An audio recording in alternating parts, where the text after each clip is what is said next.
Hi. Wait, can you talk for a sec? Last night I got literally heinous. Literally heinous with Lily Maslia. Hello and welcome back to Literally Heinous. We have a repeat guest on, back by popular demand, one of my most popular episodes last year, so I had to bring her back. Genna Cifelli Atera. I'm honored. Hello. Welcome back to Literally Heinous. We have a show coming up August 22nd. Genna and I are hosting. And I just had to bring back one of my most popular guests to tell some stories. So how's your weekend going? It's been decent, you know. Been excited about this. Always love to talk to Lily. Yay. But yeah, it's hot as fuck here, so. It is hot as fuck in these streets. So I have to ask a question on everyone's mind. 1 year after getting hit by a car. Oh my God. So Genna Cifelli was hit by a car almost a year ago today. Yeah. Mm-hmm. And she's alive. She's lived to tell the tale. She's recovered. Pretty much, I mean, yeah, fully recovered. I still take my muscle relaxants because it's fun. But it's been a crazy year. It's like you heal and then you're back to normal. Yeah. And then you have the opportunity to reflect and be like, oh shit, that was crazy. So walk us through the day. Okay.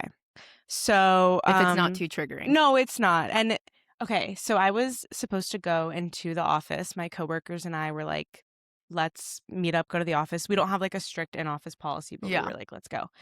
So this is like burnt toast theory.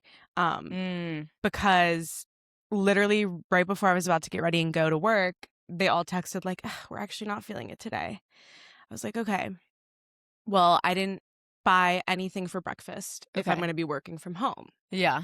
Let me go to the local Lincoln Market and get some cottage cheese because, like, she's healthy. TikTok's right. It's really good. I love cottage cheese. High protein. I love to put it on toast. So, anyways, I'm walking and I have the right of way. Like, I have the cross. So it's a 4-way stoplight stop. Yes. And it's a very like chill area during the day. There's not a lot of activity. Mm-hmm. So there's often times where like I didn't have the right of way and I would go if I was over there, but like that wasn't even the situation. And so I started to cross and guys, I looked all around. I looked both ways. I did start to look at my phone as I was in the crosswalk. That's something I feel like sometimes people do. And important to know, what were you looking at on your phone? I've never told anyone this, actually. Oh, just me? Yeah, this will be and the pod. Literally Heinous exclusive. Yeah. So I was scrolling TikTok, and actually at moment of impact, what was on my screen was a clip from the movie Theater Camp. Mm-hmm.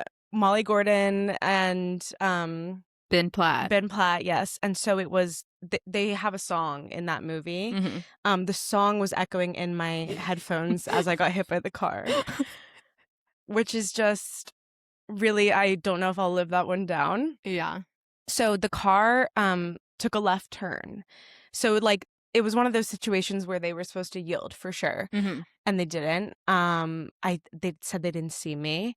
And so, you know, I like saw them ahead of time and I put my hands up and they started to slow down. But, you know, there's only so much you can do at that point. So I did get hit. The pavement was so hot. Like it was a scorcher of a day. And then I was the main character. Like all these people from the local pool and everything like came out and were surrounding me.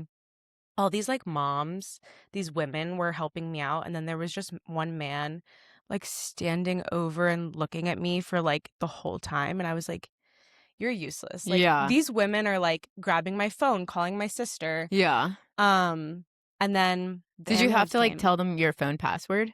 Like how did that work? Yeah. Okay. I mean, I'm not going to say it here, but it's pretty easy to guess. So I wouldn't know what to guess. Yeah. So you weren't like blacked out unconscious when you got hit? No, luckily my hands, I like instinctively put them above my head. Oh. So I didn't crack my head open or anything. What was really scary is I hit my eye and so I couldn't see super well out of it. And then because like my face swelled and it blocked my vision, but I could like feel blood, and then all the women saw blood, and so they thought that I had hit my head. So when they were talking to the paramedics, they were like, yeah, like she's bleeding from her head. And so I'm lying there thinking, oh shit, like I'm bleeding from my head. Yeah. But I didn't. Okay. What did it feel like getting hit by a car? It felt like just like the hardest hit of your life, like getting the wind knocked out of you. And it felt really scary. Like I said, like the unknown of, am I going to be like paralyzed? Like, is this going to be a bigger, Yeah. injury? I think like I was frozen in fear. I remember being like, I just want my mom, not to get like sentient here, but it definitely felt like a huge shock, and the pain resonated a little bit later.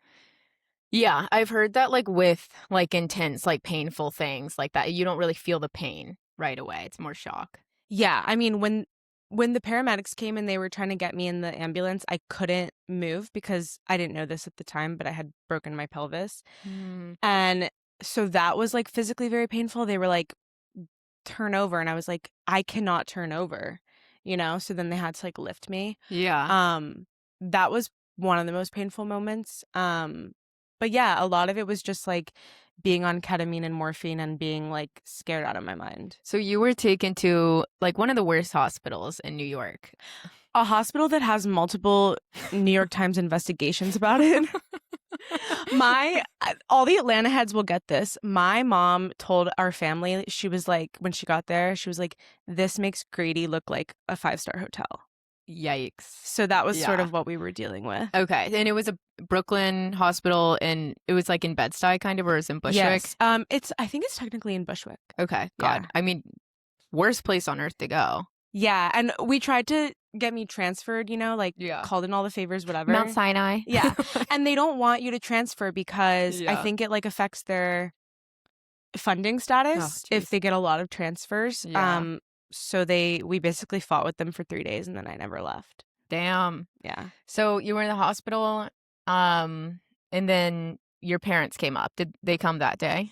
They came that day. They traveled together on the plane, even though they're divorced. So cute. And they got their like bags in tow in the waiting room. Yeah. Okay.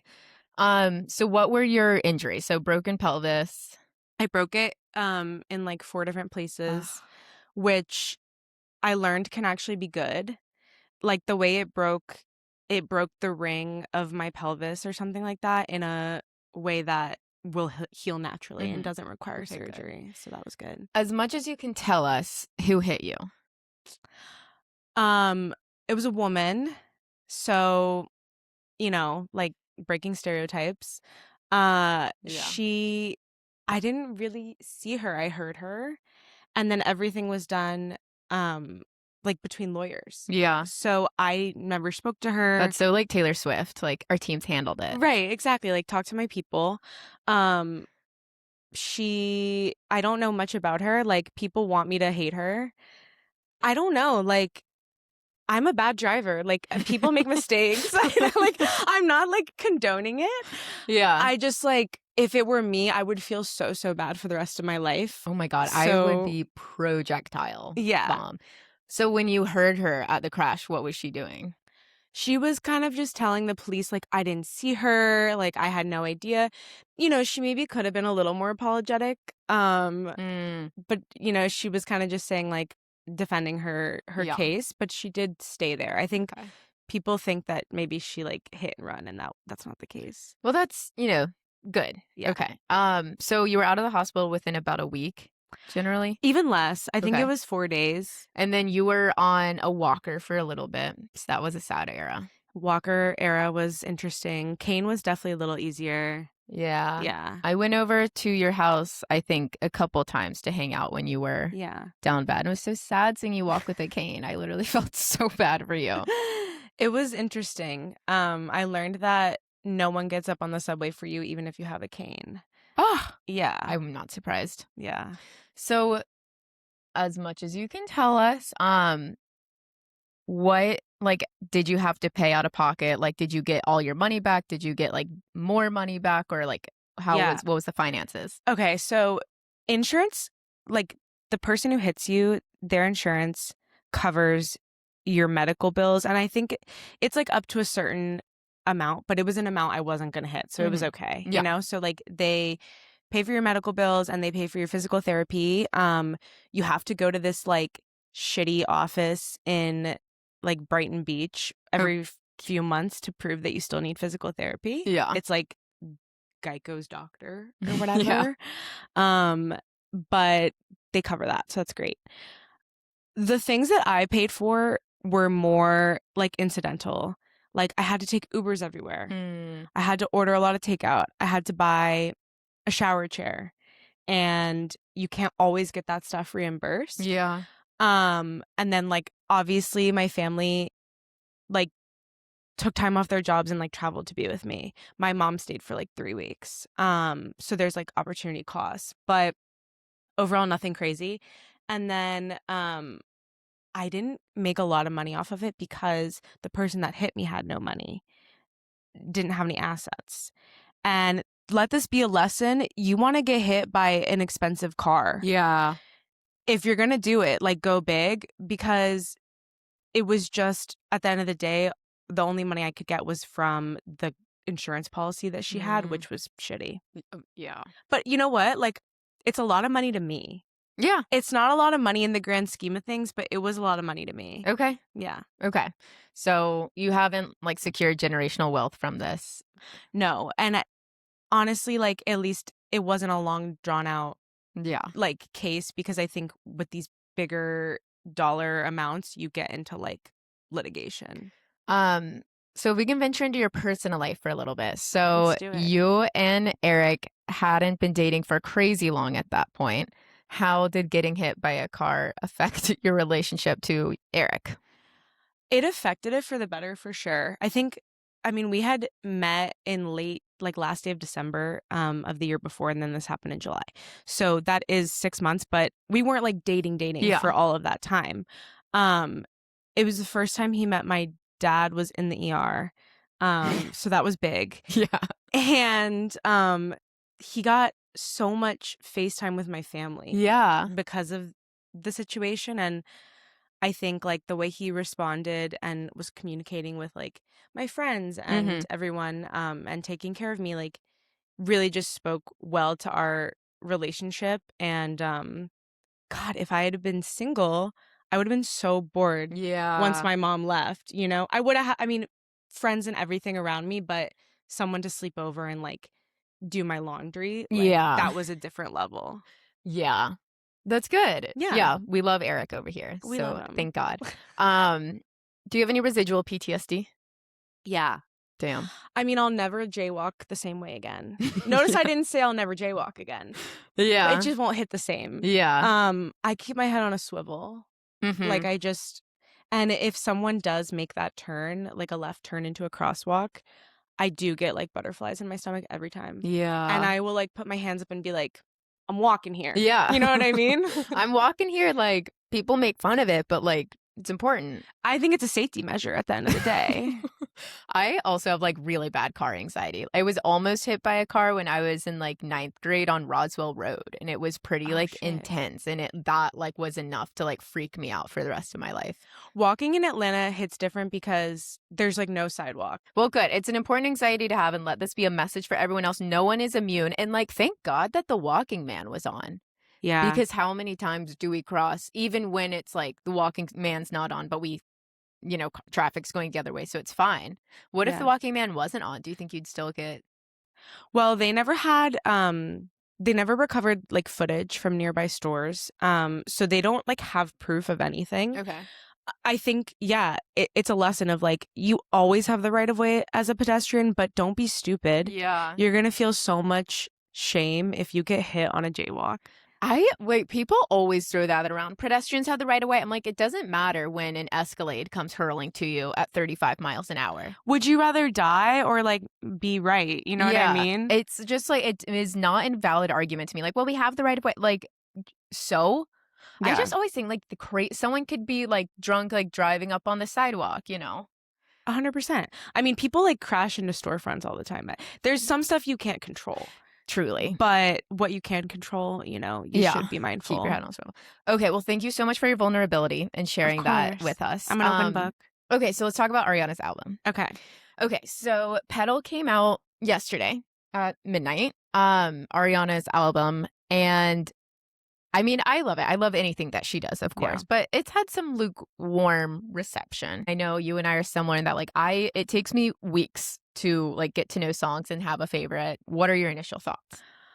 My initial thoughts are, like, I don't dislike it. I think a lot of the fandom is not into it. I like it. I think musically it's really interesting. It's like a little bit of a departure. Some of the songs, like, what's the bunny hop one? Bad Thing, Bunny Hop. Yeah, it's got a little rock influence, Yeah. I think she's kind of like she described the album as feral. Mm-hmm. And while it's not as feral in a traditional sense of, like, I'm yelling into this microphone, it is like her being like, stop telling me what to do. Like, and I do appreciate the message behind it. And I wish she just, like, had one song where she belted a little bit or something. Yeah, I think that's people's main gripe, is that there's no belting, there's no ballad, there's really no display of her, like, vocal range. It gets pretty high register and whispery. Yeah, like, I don't go to a lot of artists for their vocal range. Yeah. But, like, Ariana's one of them. Yeah. There are moments, though, for sure. Yeah. I was listening to Whitney the other day, like, really sitting down and listening to some Whitney songs. And I was like, damn, like, if Ariana made an album like that, it, like, Whitney, it's like all ballads and it's all these, like, intent, like, vocal ranges and, like, different displays. I'm like, I really wish Ariana would do that. Yeah, just sprinkle it in here and there, honestly, would satisfy me. It is like a lower energy album. Hate That I Made You Love Me. I didn't know that was going to be one of the more upbeat ones. Yeah. And I love that song. Like, I was really happy with it because I remember when Yes and came out as a lead single and I was like, oh boy. But then Eternal Sunshine was amazing. Favorite. And, like, and now I love Yes and. So I can come back to it. Hate That I Made You Love Me. Loved it on first listen. Love it now. Loved it at the concert. Think the thing with the Ariana criticism for me, I'm never going to say it's not valid, but I think of her like a sister. Yeah. It's like, I might not be so on board with what my sister is doing or the choices that she's making, but don't, like, say that about her. Like, I'm writing for her and we'll figure it out privately. Yeah, like, let her do her thing. I feel the exact same. Yeah. Like, people will always ask me, I'm like her spokesperson. People will be like, what do you think of this? What do you think of that? And I'm like, look, I don't really know what's going on. Like, it'll make sense later on. I still support her no matter what. And, like, have empathy. You literally have empathy. And also the other thing is, like, there's so many great female artists. So, like, there's so many other people to go listen to or to go stan. Right. So, but I don't know. I also, like, understand. I think, like, the main gripe of the fans is that she's not, like, acting to her fullest potential. Like, singing wise. I think that's what people are getting at because, like, we know what she's capable of, like, vocally and, like, I hate to say it, but even, like, aesthetically. And then now that she's kind of, like, doing, like, a different thing, she's making different kinds of music and she's dressing different, looking different, dyeing her hair different. People are like, I don't know. But you have to think about it in terms of she has never had a break since she was, like, 12. I know. And if she's not going as full out as you want, maybe she needs a minute. Yeah, like, give her a break. She shouldn't even be giving us music right now. Yeah. Did you see? So I posted that from the first episode of Victorious to Thank You Next. That's the same time jump from Thank You Next to right now. That's wild. Yeah. So 2010, Victorious, first episode. Thank You Next comes out 8 years later in 2018. And then 8 years ago, 2018. Wow. So think about how different she was. Like, first, like, hot off of Broadway, basically. Like, first episode of Victorious to Thank You Next. I mean, that feels like a lifetime. Like, she'd put out, like, 5 albums by then.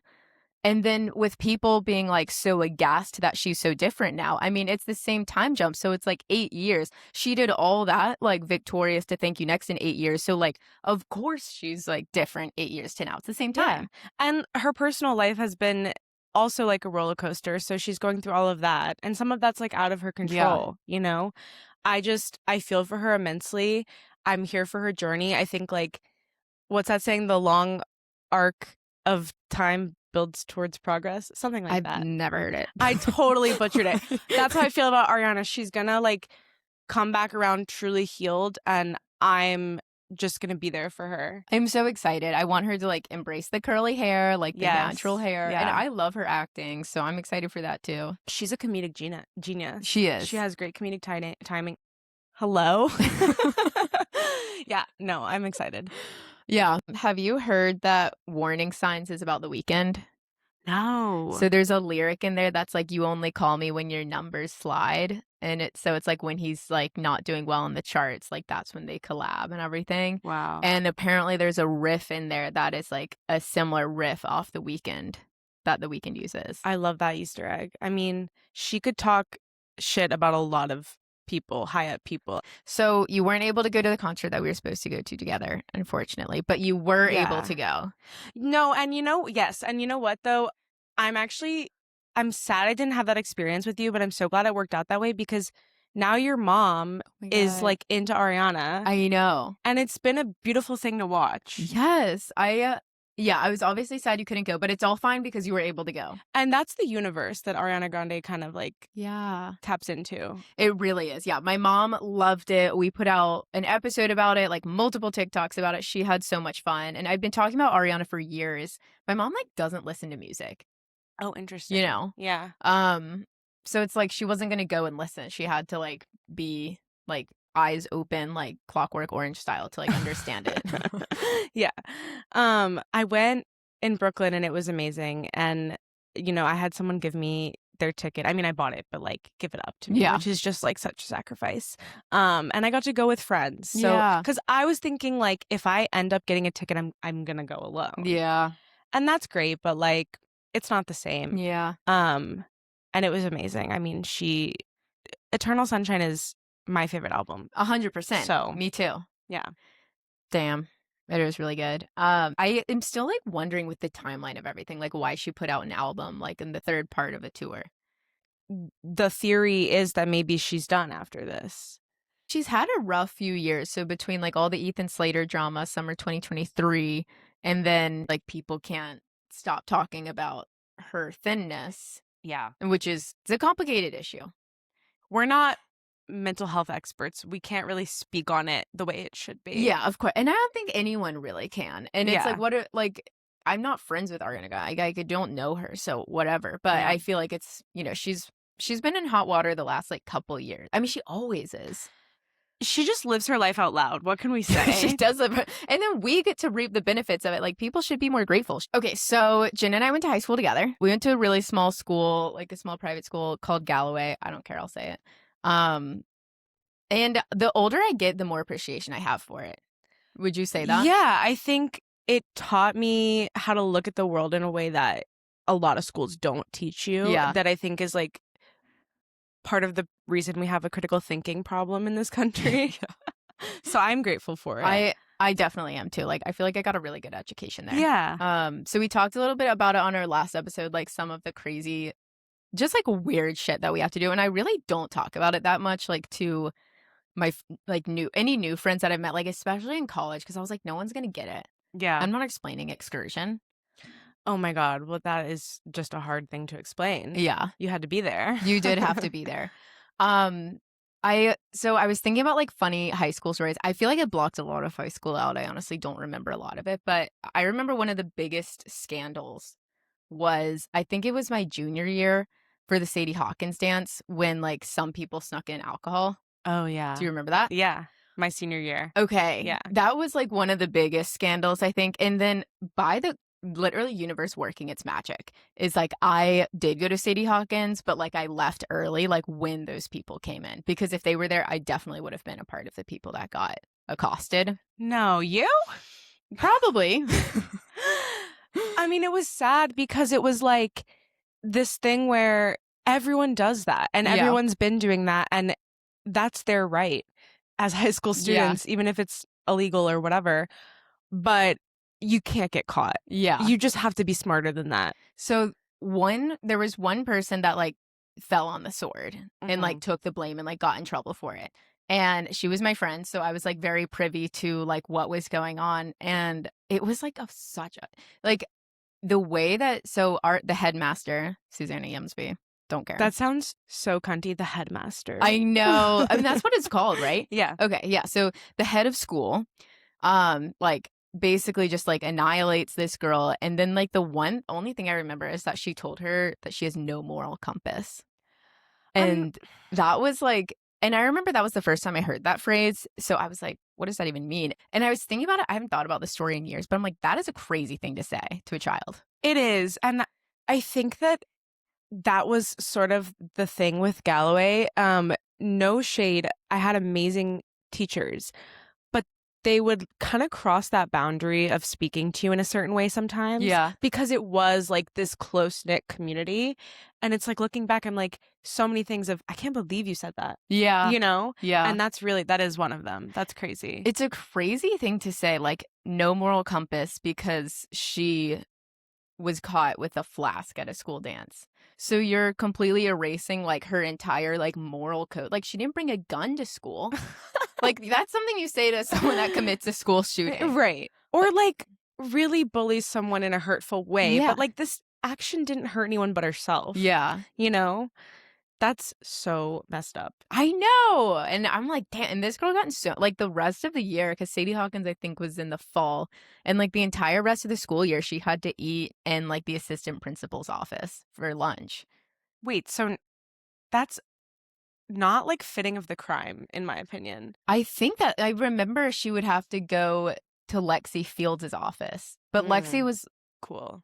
Yeah, so it wasn't like that bad of a punishment, but it was kind of crazy. Like, okay, the whole or maybe it was the rest.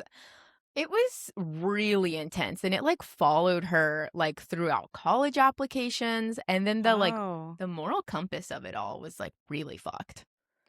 Yeah, I think there were these touch points where like people would get into trouble, and I feel like they were made an example of.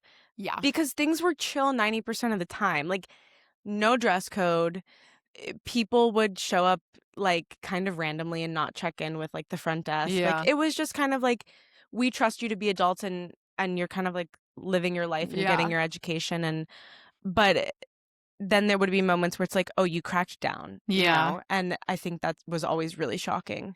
I always thought like everyone drank at school dances. And then when I saw like how much that girl got into trouble and like how much of like it was like the red wedding of like people getting like called into Miss Yemsby's office and like people were accusing each other. Like it was like a full mafia takedown. And I was like, damn, this is serious. I'm so glad I wasn't there. I kind of insane because there just weren't that many kids at our school. Yeah. So you did have to be so careful. And even with like after prom, like people would get in trouble by the teachers if there was like rumors of like an after party going on. Do you remember that? Yeah, they make like a after prom that's okay for you to go to. And yeah, there's like a school sanctioned after prom. I went to your senior prom, which is like so hard to grapple with. That's okay. It's like the old man showing up to the girls' prom. You were like, just a year out of high school. I know, but like, and at the time it made sense. But like, can you imagine? Also, like a lot of people in your grade didn't like me, and that's okay. No, and a lot of people cherished me. It's okay. But like, I remember like walking into that situation, like, how many allies do I have? I can count them on one hand. My senior year was lonely. It was depressing as fuck. And then I was like dating this guy from another school. Like we met at camp, and I don't know why. Like he was a nice guy. Like I have no qualms with him, but I just kind of I was like wasting my fucking time, you know? Yeah. And it just kind of pulled me farther and farther from like my high school and like, you know what I mean? And so I spent a lot of my senior year being like, oh, my boyfriend goes to another school. Like, I don't even care about any of these people. Like, I'm going to college next year. And then like when prom rolled around, I was getting ready by myself. Oh. And I wish I would have just kind of like one last stitch to like appreciate where I was at. Like I went to this really amazing school with like amazing teachers. And like I had some like there was really awesome people that went there. And I wish I had appreciated it for what it was. Like you bloom where you're planted. Oh, yes. And like then I could have had a little more fun. But like, are we supposed to have our 10-year reunion this year? I don't know. We were supposed to have mine last year, and I think there was like a weather event. And so I've heard talk, and maybe I'm just putting this out there so it'll happen, that they're going to do one of our grades combined. Okay, that'd be good. And I feel like that's better because the more people there, Yeah. I the mean, better. my grade only had 68 people. And the odds of like people showing up, probably half will. Like, not having a reunion with 30 people. No, and I don't want it to be the same people that I already am in touch with. Yeah. I would love to see someone that I have fondness for but haven't spoken to in 10 years. That would be cool. I would definitely go. I feel like people are so weird about high school reunions. Like, I'm not going. I'm like, if I can go, I will go, because there's only a net positive from reconnecting with people. Yeah. And I think like in movies and TV shows, they paint it out as like who's married with kids. And it's like, that's just not where any of us are at right now. I know. Like, it's not cool. I mean, and some people are, and that's awesome. But like, it's not going to be this like contest, I feel. I don't think it's cool to be married at all. I actually am really embarrassed about being engaged. Well, do you say fiance? Like, yes. I think that's a hard one. It is a hard thing to say, because if it's like, when it's not germane to the conversation, I'm like, oh yeah, sorry, my fiance is going out to get like grocery. I'm like, I don't need to say that. Yeah. But it's also hard because it is weird to say boyfriend. I know it is weird to say boyfriend. And it's my partner. Oh, and I will never say partner. Like, I'm not taking up space in the queer community because I'm too embarrassed to say boyfriend. Right. But yeah, it is kind of weird. It's so funny, like when I have guests over to interview like New York creatives or comedians or like whoever, like saying fiance, like I see the look on their faces and they're just like so confused, and like it ages me like 5 years, I feel like. And I know I shouldn't be living in Bushwick anymore. Well, everyone in New York is 25. Exactly. And like, it doesn't really matter what your birth certificate says. Yeah. And so even though we're at an age where it is reasonable to get married and have a kid, it's still like, whoa. Like, people do that to me all the time. And I think that's why I'm not getting invited to stuff anymore. They're like, this girl's old and washed up. She's got a fiance. I'm like, so I've been talking about this with Jack too. I think we've just been kind of in a flop era this summer a little bit. Just like, Jack's been sick a little bit. Jack got cyclospora. No. Yeah. Do you know from what? Oh, I'm glad you asked. Taco Bell in Michigan. Well, that makes sense. That's like ground zero for the outbreak. So like and then I was gone for 3 weeks. Like I was in Atlanta and then I was in Tybee, and then just like I'm like, as I'm like honing in on my podcast, and like I did an episode about drinking and just kind of like reapproaching my relationship to alcohol. And I'm like, I have not gone out. I haven't done anything. I'm like, I'm falling off. And last night there was, and this is the thing about Bushwick, is it like punishes you for staying in. And we've had a lot of like stay in weekends this summer because these parties that people throw. And I'm like, why have I never noticed this? I'm like, oh, it's because I'm usually out on a Friday and Saturday night. 2 weekends ago, there was a concert like in the building one over from us. Last night, our building next door, and our bedroom like faces the alley so we can see everyone's like backyards. They were having like a Jello fight party, and these girls in bikinis were like wrestling each other. The boobs everywhere. Like girls were literally like opening their bikini, like what in the MTV? I've like never heard of a Jello fight. Like there was a little kiddie pool. I don't know. I don't think it was Jello. I think it was those like Orbeez things. Mm-hmm. The ones that people want to eat. Yes. My mouth's watering right now thinking about them. And like before that, there was like these people taking pictures, like photographer. They had lights. Literally, girls like opening up like boobs everywhere. It was like Bad Girls Club. Okay. And that went on for we watched the fight from like our room and like out the window, but the music went on until like 12:30. Yeah. And it was so loud, and I went over there. Wait, I'm sorry. Okay. So this is why you're not getting invited to things. No. I know. State your case. Okay. It was like bass, like my pillow was vibrating from the bass because like our headboard is up against the wall, and then the music was like right below us basically. And it was just going on for like a really long time, and I was like, I don't know, it was 12:30. Yeah. And then so I just like went over there. I feel like I sound crazy. No, you don't, because I get it. Like I have those experiences, and it really is the vibration. Sound is like a problem you can solve. Yeah. You could put headphones in, you could like go into a different room, maybe that's further removed. Yeah. You cannot solve when the bass is shaking your apartment. Yeah. And that does happen to me. And it's so annoying. It's also like, what are you doing at 3 a.m. where you need Yeah. it to be that loud? And it like, I was like, it's 12:30, but I was like, it is kind of like early into the night, and I just couldn't decide. And then so I just kind of, it was like literally right next door. And then so I just kind of like went in, like every door was open, just like asked someone. I was like, I had my bonnet on just so they knew that I meant business. And then, Did they take it well? yeah. I like talked to two girls. I was like, hey, sorry, can y'all just like turn it down just a little bit? Like, I'm next door.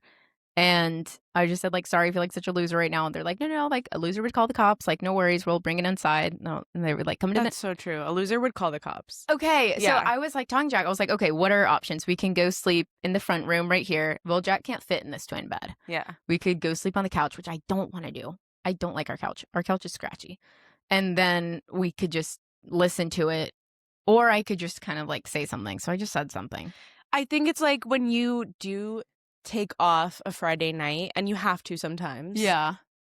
Then you want your sleep to be really good. Okay. So it's kind of like a confounding issue.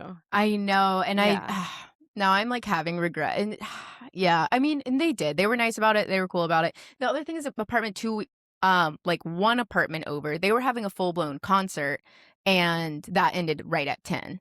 So I'm like, in this New York, like, I mean, I know if we can hear it, like every other person can hear it too. Yeah. You have to try to get that done. I'd say by like 11 if you're having a concert. 11. I think, yeah, wrap it Yeah. up by 11, or at least turn it down a little. Yeah. Like, oh my God, I know this is why I'm not getting invited. No, but like we are fun, and if you come to our show, like it is gonna be so fun. It'll be so fun. yeah. I'm like, I need to be going out more. But it does take a toll, and the balance is what I'm always trying to find. Yeah. And like in New York, you could say yes to everything, and just like your skin and your health would suffer. I know.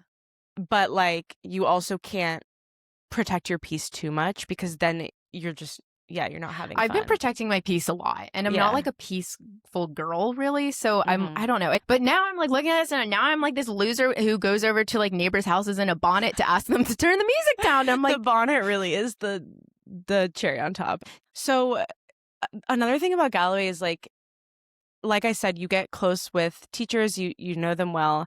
And I was a part of this thing called Divorce Kid Group. Were you in this? no. Okay. It was totally bogus. Basically, Was this middle school or high school? it started it all the way in elementary school, early learning. And so then it's like an ERG, like kind of. And then like we had it in middle school for like a year, and then I think we were like, no thanks. But basically it was like all the kids whose parents were divorced would meet like one Wednesday a month or something with the guidance counselor. And it was super weird when I was in elementary school, because our guidance counselor was my dad's new girlfriend's best friend.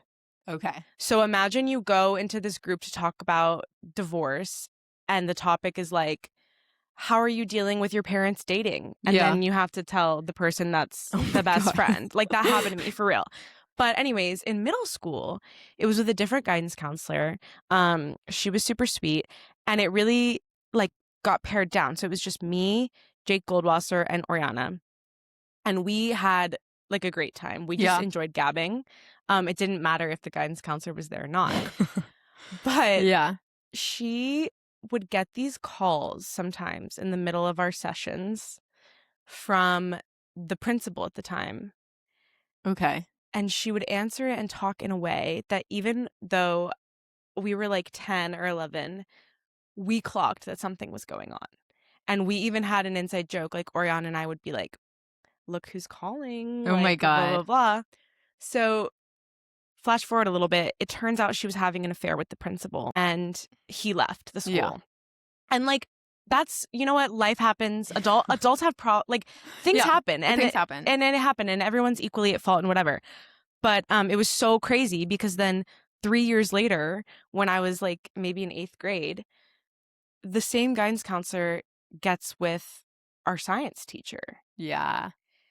And like, who could blame the girl? Like, he was good looking. He was so hot. He was a known hottie. Yeah, he was. And he was nice. Like when we were in middle school, like everyone was feral for the science teacher. Because you don't have a teacher that's like that attractive every day. Yeah. You know, it's really a once in a blue moon situation. And I think he knew it, and he played into it a little bit, you know? Yeah.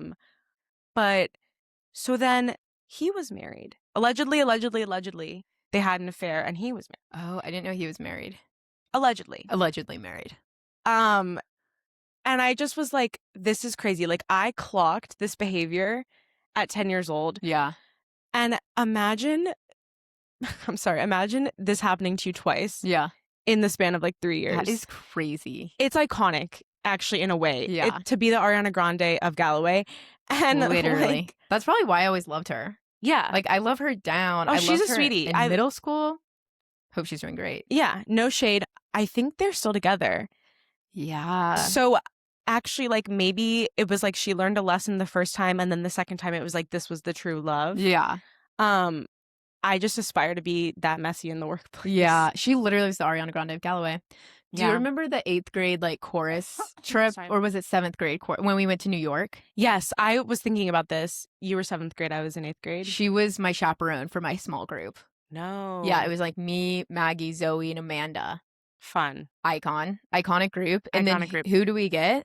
The fucking baller, queen diva, Ariana Grande of Galloway as our chaperone. Because you need a baddie to take you around Manhattan when you're 11 or 13 or whatever. She was just like such a baddie. She was. And we even started a book club and she took us to go see The Last Song. Oh my God. Obsessed with her. Oh my God. That's really cool. I mean, that trip was hilarious. I think it was maybe like the second time I'd been to New York and it was like 100 middle schoolers. Yeah. Or we sang in the choir at Carnegie Hall with all these high schoolers. We were the youngest. Yeah. Okay. So our school like nepoed our way into this like student choir, and like chorus at Galloway was like fuck all, like, or at least for me. At no, least 100%. middle school chorus, like I didn't give a fuck. The way that I never learned how to read sheet music ever in my entire life. You know, I actually never even sung like soprano, alto. I just did whatever I was feeling. Same. And honestly, like my voice wasn't alto, but I liked the soprano parts more. Because it's girly. Yeah. So I would like toggle in between. And I remember having someone say to me, like, you're singing the wrong part. I'm like, I thought we're on a floating rock. I think we all sing. And so like I didn't give a fuck about this. And then like Dr. Woodard, my choir teacher, shout out. Grammy Award. She has one. Okay. Like, yeah. Grammy Award. She's the real deal. And it's like that. This is the school that we went to. Like we had like amazing faculty, but of course in middle school, you don't give a fuck, you know?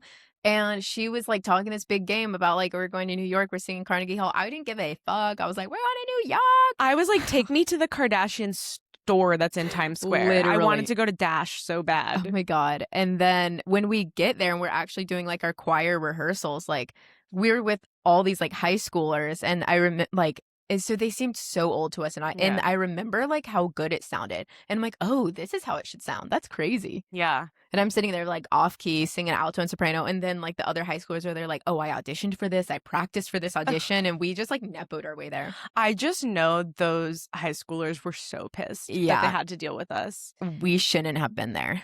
And I also had a cool chaperone. It was Claire Thompson's mom. Oh, fun. Yeah, it was super fun. And she did not care about the schedule. She was like, we're in New York. We're going to have fun, girls. So fun. And she took us to the Sephora in Times Square when we had like a little break to get our makeup done. And we were running late for the choir like rehearsal or whatever, which was in some basement. And Dr. Woodard was like frantically texting her, like, where are the girls? Like, where's your group? Your group's not here, whatever. So we arrived, like, we snuck in silently 20 minutes late. Full beats. Yeah. Full beats on our 13-year-old faces. Like, just, we were having the time of our life, and we really didn't care about the opportunity. That is so funny. Yeah. I don't remember anything else from that trip, really. The girl that I was sharing a room with at the time, my friend Shelby, she was in the shower, or I was in the shower, and the toilet started overflowing. And so, like, we called the chaperones, we called the staff, and somehow, like, wires got crossed, and Dr. Woodard thought that Shelby and I were showering together. Oh. And she was like, lesbians! Like, she was like outraged by it. She said that? Or like that was her general vibe. Yeah. She was very, she was like an easily shocked person. Yeah. She got like rattled really. She got rattled, and she really thought that we were in the shower together, which, like, by the way, who didn't shower with your friends in like middle school? Oh my God. At camp, like I would shower with multiple friends every night. Sometimes we'd pack 4 in there. Yeah. Or like you take a bath in your swimsuits or something crazy, you know, it's whatever. Just nothing matters. But yeah, those are like my 2 memories from that. Damn. That's crazy. Yeah. Yeah, the guidance counselor, like, shout out to her. Shout out. We need more role people. models when you're in middle school. We need someone to look up to like Yeah. that, someone to confide in. Yeah, I do think, yeah, if you're going to teach middle school, give them like the bottom of the barrel teachers. Like they don't need like good like educators. They just need, it's like running prison. Oh, it's the classic thing of our history teacher in 6th grade was hired to be like a basketball coach or a soccer coach or something. Yeah. And then he just like, they were like, do you want to teach history? And he really put on a documentary like half the time. Yeah. Yeah. I think about that a lot. Like the way that he didn't really teach us anything. And he made us, or not made us, but we watched this documentary about like Roman times and he taught us what orgies were. Oh, yeah. That's crazy. I know. That's like a pivotal, memory. I mean, he was cool though. He was very well respected. Wait, are we talking about the same teacher? Mr. Boswell? No. Oh my God. Okay. No. I love Mr. Boswell. Yeah, me too. I was talking about Mr. Rivers. Oh, I didn't have Mr. Rivers. Okay. I didn't know who that was. Yeah. I mean, that's crazy. He taught you guys what an orgy was. He was like another handsome teacher. So maybe really? he was like out in these streets and he was like, I mean, kids deserve to know. Teachers have lives. Some of the craziest people I know are teachers. Yeah. Yeah, I have residual guilt for the way that I bullied my AP Lit teacher senior year, Dr. Holt. Oh, I didn't have her. Yeah, so she was a new teacher. And if I ever see this queen out on the streets, I am profusely apologizing to this diva. All of the guys had a crush on her. She was gorgeous. I remember reading Pride and Prejudice and I hated it like so much. I did not even give it the time of day. I didn't even try to like it. And I was so sarcastic with like all of my assignments. And I look back at the assignments and like the stuff that we read, I was like, I've never heard of this. It sounds stupid. I have heard of every single one of them, like in my adulthood, like Rosencrantz and Guildenstern. Didn't give a fuck about that. Now I'm like, okay, wish I paid she attention. had taste. She did have taste. Yeah. And I was really mean to her. But it's because I was depressed. Also, you know that thing where they say when you're like a teenager, you start being mean to your mom and it's like, because it's like a power struggle. Yeah. I felt that with female teachers a little bit. Yeah. It was sometimes like a power struggle of like, are you a woman or are you a girl? Mhm. You know, and like no one wants a pretty female teacher telling them what to do. Yeah. If you're depressed, that definitely Yeah. doesn't help. Multiple times a year it'll happen where like someone will mention a book or mention something and I'll be like, where did I learn that? And I'm like, Dr. Holt's class. Damn. Yeah. I mean, maybe she'll listen to this and hear your apology. Anything else? No, I mean, I think I just again want to say like, if you like this vibe, come to our show. Yeah, come to our show. We have an amazing lineup. Do you know what you're going to wear for a show? No, and I know I have to like. We need to show out because we're getting it taped. Mm-hmm. Yeah, I might have to try pickle for the first time. Oh yeah, I was thinking about pickling too, actually. It's like I love the vibe of wearing like a straight up ball gown to a comedy show. Literally, like, white gloves, and like all power to the comedians that wear like a tank top and jeans, but like it could not be me. Could not be me. For one of your recent shows, you did Glam Squad for your makeup, and I was really impressed by that. Thank you. It was, I'm not like a makeup expert, and so I was like, let me just have this taken care of. Yeah. And what actually was beautiful about it is the girl was so fun, and we just like gossiped and talked about my show the whole time she did my makeup. Yeah. I felt like maybe for a minute what a celebrity feels like when they have a glam team. God, don't you wish you had a glam team? Yes. More than I anything. think if I had money, that would be like one of the first things I would buy. I'm excited to have a tape. I might make some people mad with some of my jokes online, but that's okay. I know. I have 2 jokes that I'm already scared to post online. Yeah. But everything's allegedly. Everything is alleged. Everything that's been said here is alleged too. Okay, well, thank you so much. Get your tickets now. It's going to be so much fun. The venue that it's at, like, it's a relatively short comedy show. No one likes a long comedy show. It'll probably only be like an hour total. And then like right after the show, the stools get pushed to the side, the disco ball goes down, the lights come on, the music gets on. We're going to have a big dance party after. We're going to have drink tickets for people. Probably. And it's just going to be really fun. Like, I've never had a show and like not blacked out at it. Yeah, and I think it's just so special for us to share this. We've been on the stage before together. But I also just want to say, like, if you feel weird buying a ticket because you're like, I haven't spoken to them since high school or in a few years, like, no, like, you're one of us. Yeah. You're in the community. If you need to fly up and you need a place to stay, like, I know a lot of places. I'm not offering you my couch. Yeah. But just come. It'll be a good time. It will be so much fun. Okay, well, thank you so much for coming on. Thanks for having me.